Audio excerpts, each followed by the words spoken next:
Have you ever wondered what makes a design visually appealing, whether it's a stunning logo, an eye-catching website, or a powerful advertisement? Great design starts with mastering the basic elements of design. Think of it like building a house. You can't just start throwing bricks together and expect a masterpiece. You need a solid foundation, strong walls, and a well-structured roof. The same goes for design. In this video, we'll break down the 7 fundamental elements of design that every designer must know. Line, shape, color, texture, typography, space, and image. These are the building blocks of any visual communication, and understanding them is crucial for creating impactful designs. So whether you're a seasoned designer looking to brush up on the fundamentals, or a complete beginner eager to learn, this video is for you. Let's dive in.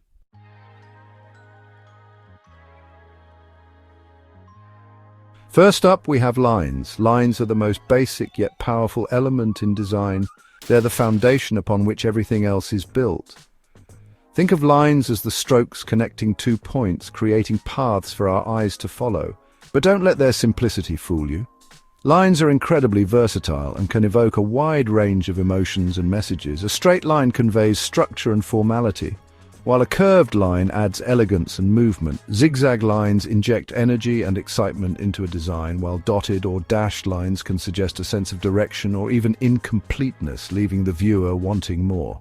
Mastering the use of lines is like having a secret weapon in your design arsenal. Now, where do we see lines in action? They're everywhere. In logos, such as the iconic IBM logo, which uses horizontal lines to represent stability and reliability. In illustrations and wireframes, lines are used to outline shapes and create a visual hierarchy. And in web design, lines are essential for separating sections, guiding the user's eye and creating a seamless flow. Without lines, a design would simply lack structure and coherence.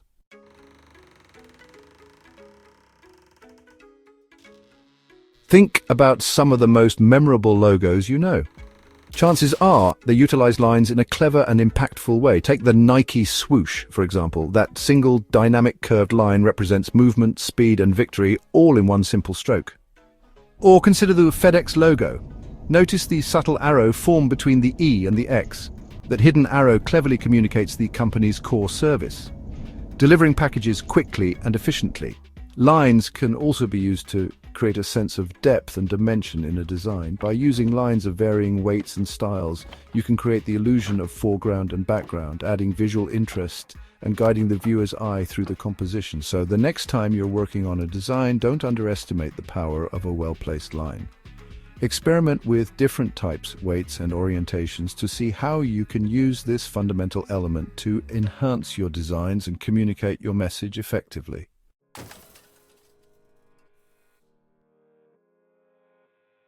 Next, let's talk about shapes, the visual foundation of design. If lines are the building blocks, then shapes are the walls and windows that give a design its structure and character. Shapes are enclosed areas created by lines, and they come in a variety of forms, each with its own unique impact. We can broadly categorize shapes into 3 main types: geometric, organic, and abstract. Geometric shapes, such as circles, squares, and triangles, are instantly recognizable and evoke a sense of order and structure. They often give designs a modern and professional feel. On the other hand, organic shapes are inspired by the natural world. Think of the flowing curves of a leaf, the irregular outline of a cloud, or the smooth contours of a pebble. Organic shapes add a touch of humanness, warmth, and approachability to designs. And finally, we have abstract shapes. These are more conceptual and open to interpretation. They often stem from a combination of geometric and organic forms or are entirely unique creations. Think of the iconic swoosh in the Nike logo, a perfect example of an abstract shape that has become synonymous with the brand. Understanding the different types of shapes and their psychological impact is crucial for creating designs that resonate with your target audience.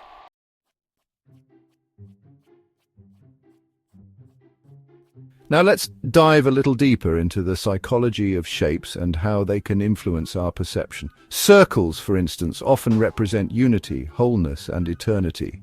Think of the Olympic rings, a powerful symbol of global unity and the enduring spirit of competition.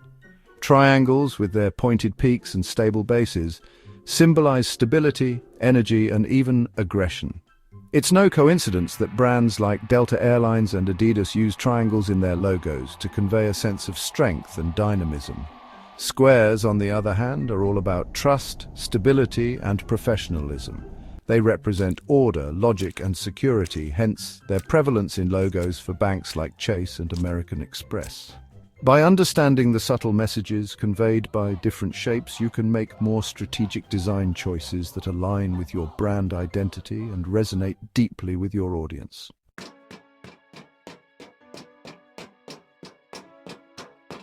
All right, let's dive into the fascinating world of color. Now, color isn't just about aesthetics, it's a powerful tool that influences emotions and behaviors. We're talking about real psychological impact here. Think about it. Certain colors instantly evoke specific feelings and associations. Take red, for example. It's the color of passion, energy, and urgency. You see it in brands like Coca-Cola and YouTube because it grabs your attention and gets you fired up. Then there's blue, the color of trust, calmness, and professionalism. No wonder giants like Facebook and LinkedIn use it. It builds confidence and credibility. Green, on the other hand, represents nature, growth, and health. Brands like Starbucks and Whole Foods leverage green to convey freshness and sustainability. And let's not forget yellow, the color of optimism, warmth, and happiness. McDonald's and Snapchat use it to spark joy and positivity.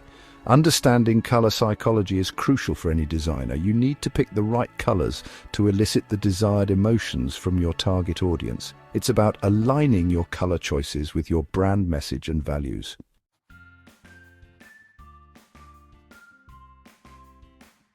Now, when we talk about color in design, we need to understand the difference between RGB and CMYK. RGB stands for red, green, and blue. It's the color system used for digital designs like websites, apps, and anything you see on a screen. CMYK, on the other hand, stands for cyan, magenta, yellow, and key, which is black. This system is used for anything printed, brochures, business cards, packaging, you name it. Knowing the difference is crucial because colors can look different on screen versus in print. But choosing the right color model is just the beginning. We also need to talk about color harmony. You can't just throw random colors together and hope for the best. Complementary colors, those opposite each other on the color wheel, create a vibrant contrast. Analogous colors, those next to each other on the wheel, create a sense of harmony and unity. Mastering color takes time and practice. Experiment, explore different combinations, and see what works best for your designs. Remember, a well-executed color palette can make your designs pop and leave a lasting impression.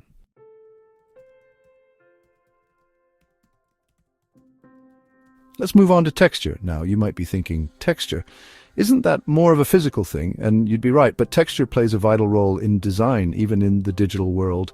It's all about creating a sense of depth, realism, and even evoking certain emotions.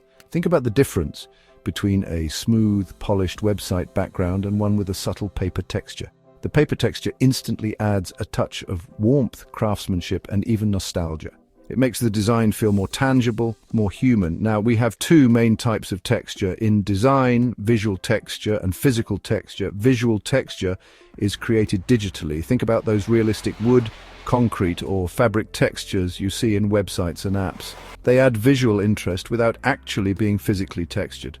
Physical texture, on the other hand, is something you can actually feel. We're talking about embossed patterns on business cards, raised lettering on packaging, or even the grain of a beautifully printed photograph. These tactile textures add a whole new dimension to design.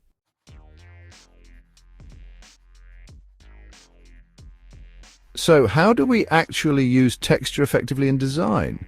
Well, let's start with web design. Gradients are a fantastic way to add subtle texture and depth to backgrounds. A simple gradient can make a website feel more modern and dynamic.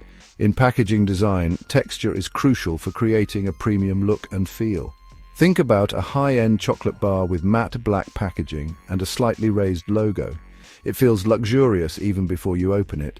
That's the power of texture. Even in photography and illustration, texture can make a huge difference. A subtle paper texture overlay on a photograph can give it a vintage, timeless feel. And in illustrations, using different brushes and textures can add depth and personality to your work. The key is to use texture thoughtfully and sparingly. Too much texture can make your designs feel cluttered and overwhelming. Remember, texture is there to enhance your designs, not overpower them.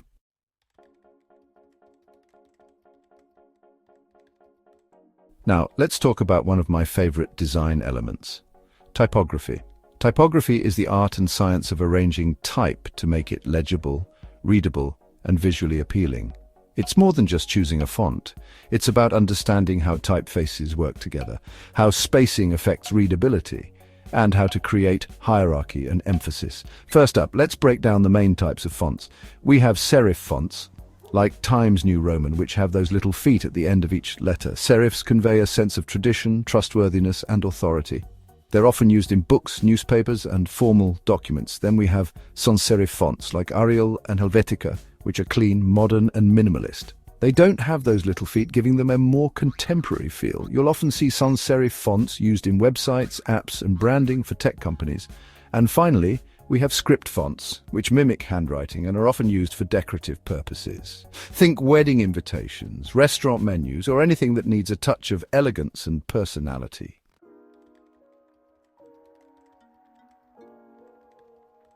Choosing the right fonts is just the first step. To truly master typography, you need to understand some key principles. Let's start with kerning, which refers to the spacing between individual letters. Adjusting kerning can make a huge difference in the readability and visual appeal of your text. Next, we have leading, which refers to the spacing between lines of text.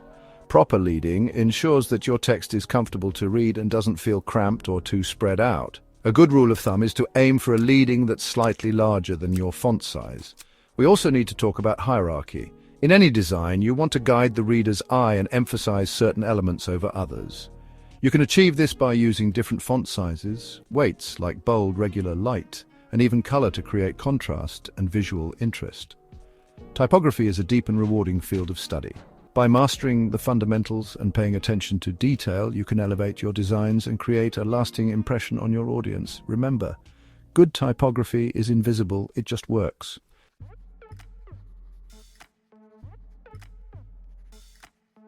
We've talked about lines, shapes, colors, all those elements that add something to your design, but here's a secret weapon, something often overlooked: space, or as the cool kids call it, white space. You might be thinking, space, isn't that just nothing? And you're right, it is nothing, but in the design world, nothing is something powerful. Think of it like this. You wouldn't cram all your furniture into one corner of a room, would you? You need space to breathe, to move around. Your designs need that breathing room too. Space gives elements room to stand out. It prevents your design from feeling cluttered and overwhelming. And trust me, nobody wants to look at a design that feels like a cluttered mess. Take Apple, for example. Their designs are known for their simplicity, their clean lines, and yes, their generous use of space. That's not an accident. It's a deliberate choice that makes their products feel premium and easy to use.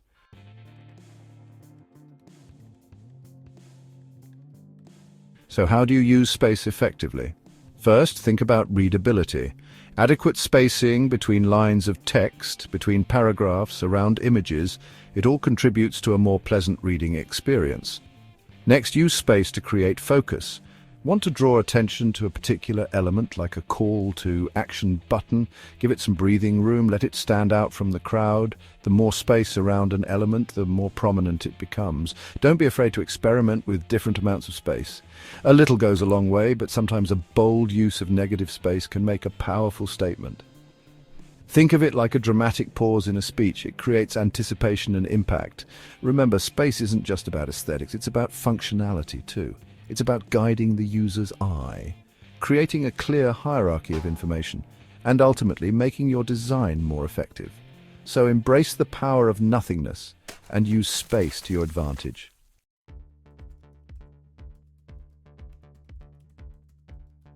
They say a picture is worth 1,000 words, and in the world of design, that couldn't be truer. Images have this incredible ability to capture attention, to tell stories, and to evoke emotions in a way that words sometimes just can't match. Think about it. What's more engaging, a wall of text or a stunning photograph? We're visual creatures, drawn to imagery.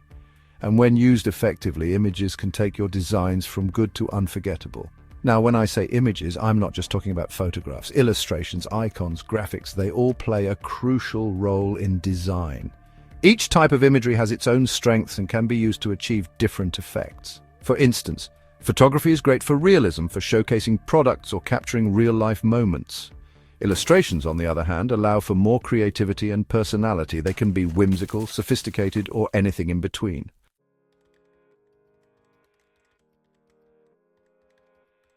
So, how do you choose the right images for your designs? First and foremost, quality matters. High-resolution images are a must. Grainy, pixelated images scream unprofessional and will instantly cheapen your design.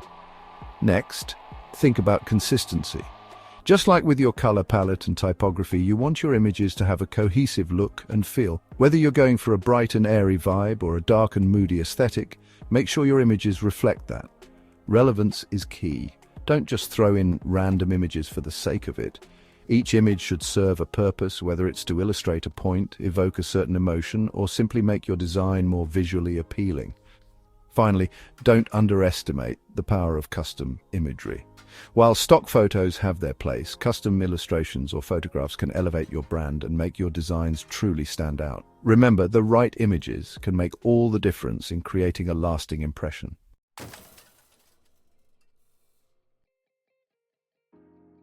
That's it. We just explored the 7 fundamental elements of design line. Create structure, shape adds form and meaning, color evokes emotions, texture enhances realism, typography communicates effectively, space improves clarity, image brings design to life. Mastering these elements will help you create stunning and professional designs.